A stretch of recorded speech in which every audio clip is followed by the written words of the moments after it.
শয়তান কিন্তু 104 কিতাবের আলেম।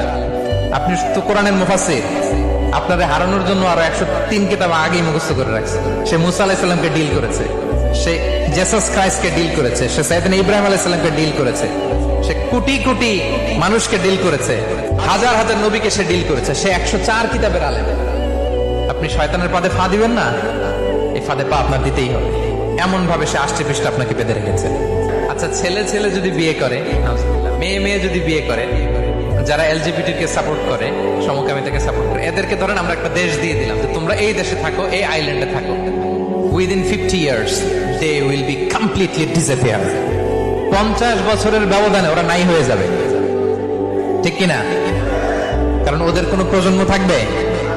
ছেলে ছেলে বিয়ে হইলে কোনো জেনারেশন আছে? নারীতে নারীতে বিয়ে হইলে কোনো প্রোডাক্টিভিটি আছে? এমনি ভ্যানিশ হয়ে যাবে।